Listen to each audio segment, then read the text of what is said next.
हर हर महादेव। स्वागत है आपका आपके चैनल सारी दुनिया मेरी में।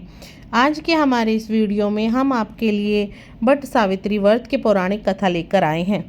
एक समय की बात है, हर्षपति नामक के एक राजा थे जिनको कोई संतान नहीं थी। राजा के संतान प्राप्ति के लिए अनेक यज्ञ किए, जिसके फलस्वरूप उन्हें एक तेजस्वी कन्या की प्राप्ति हुई, जिसका नाम सावित्री रखा गया। समय बीतता चला गया, सावित्री विवाह के योग्य हो गई। एक दिन राजा ने सावित्री से कहा, सावित्री, अब तुम्हारा विवाह करना है, इसलिए स्वयं अपने लिए योग्य वर की खोज करो। पिता की बात मानकर सावित्री मंत्रियों के साथ यात्रा पर निकल गई। अनेकों ऋषियों के आश्रमों, तीर्थों और जंगलों में घूमने के बाद वह राजमहल वापस लौट आई और संयोगवश उस समय उनके पिता के साथ देव ऋषि नारद भी मौजूद थे। सावित्री ने उन्हें प्रणाम किया तो राजा हर्षपति ने सावित्री से उनकी यात्रा का समाचार पूछा। सावित्री बोली, पिताजी, तपोवन में अपने माता पिता के साथ निवास कर रहे सत्यवान मेरे लिए योग्य वर हैं। मैंने मन में उन्हें पति चुना है। सावित्री की बात सुनते ही देव ऋषि नारद चौंक उठे और बोले, राजन, सावित्री ने तो बहुत बड़ी भूल कर दी है। यह सुनते ही हर्षपति चिंतित हो गए और बोले, हे नारद मुनि, सत्यवान में ऐसा कौन सा अवगुण है? जिस पर नारद मुनि ने कहा, राजन, सत्यवान के पिता शत्रुओं के द्वारा राज्य से वंचित कर दिए गए हैं, जिस कारण वे वन में एक तपस्वी के जीवन बिता रहे हैं और उनकी दृष्टि भी जा चुकी है। और उनके ऊपर सबसे बड़ी कमी यह है कि सत्यवान अल्प आयु वाले हैं। 12 वर्षों की आयु में अब उसके पास केवल 1 वर्ष की आयु शेष रह गई है। नारद मुनि की बात सुनकर राजा हर्षपति ने सावित्री को बहुत समझाया कि वह दूसरे उत्तम गुणों वाले पुरुष को अपने पति के रूप में चुन ले। सावित्री बोली, पिताजी, नारी अपने जीवन में केवल एक ही पति का वर्ण करती है। अब चाहे जो भी हो जाए, किसी और को अपने पति के रूप में स्वीकार नहीं कर सकती। पुत्री की ऐसी हट के आगे पिता विवश हो गए और सावित्री सत्यवान के साथ पूरे विधि विधान से विवाह कर दिया गया।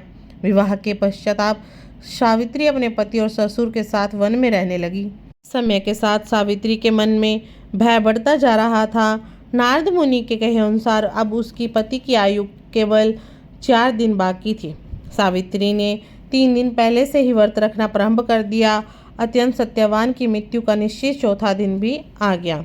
सत्यवान लकड़ियां लेने वन को चले जा रहे थे तो सावित्री बोली, मैं भी आपके साथ वन में चलूंगी। सत्यवान के मना करने पर भी वह सास ससुर की आज्ञा लेकर उसके साथ चली गई। वन में सत्यवान जैसे ही लकड़ियां काटने के लिए पेड़ पर चढ़े तो उसके सर पर पीड़ा शुरू हो गई। वह पीड़ा से पेड़ से उतर गए। सावित्री समझ गई कि उसके पति का अंतिम समय आ चुका है। उसने अपने पति का सर अपनी गोद में रख लिया। लेटते ही सत्यवान अचेत हो गए। सावित्री चुपचाप आंसू बहाती गई, ईश्वर से प्रार्थना करने लगी। तभी उसे लाल वस्त्र पहने एक पुरुष आता दिखाई दिया।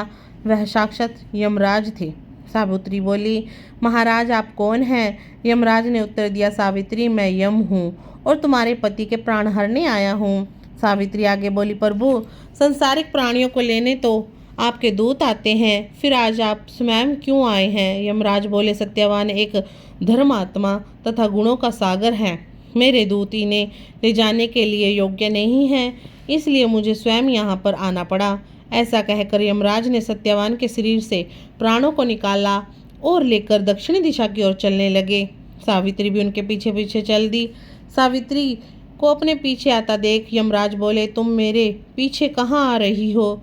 सावित्री बोली, मेरे पिता जहाँ आप मेरे पति को ले जाओगे, मैं वहीं जाऊंगी। मेरा धर्म यह है। यमराज के बहुत समझाने पर भी सावित्री नहीं मानी। उसके पवित्रता, पतिव्रता, धर्म की निष्ठा को देखकर यमराज बोले, तुम अपने पति के बदले कोई भी वरदान मांग लो। सावित्री ने अपनी दृष्टिहीन सास ससुर की आंखें मांग ली। यमराज ने तथास्तु कहा और आगे चल दिए। सावित्री फिर उनके पीछे पीछे चल दी। तब यमराज ने सावित्री से कहा, एक वर और मांग लो। सावित्री ने अपने सास ससुर के राज्य को वर के रूप में मांग लिया और यमराज ने तथास्तु कह दिया। फिर वह आगे चले। सावित्री फिर उनके पीछे पीछे चल दी। अब यमराज बोले, चलो एक वर और मांग लो। तब सावित्री ने अपने पति के लिए 100 पुत्रों का वरदान मांगा। यमराज ने उसे तथास्तु कहकर वापस लौटने का कहा, लेकिन सावित्री नहीं मानी। फिर उनके पीछे चल दी। यमराज बोले, सावित्री तुम मुझसे अपने पति के प्राणों के अलावा कोई भी वरदान मांग लो, यह आखिरी वर होगा। तब सावित्री ने वर मांगा कि उसे सत्यवान से ही 200 पुत्रों की प्राप्त होनी चाहिए। जैसे ही यमराज ने तथास्तु कहा और आगे बढ़ने लगे, परंतु सावित्री एक बार फिर उनके पीछे चल दी।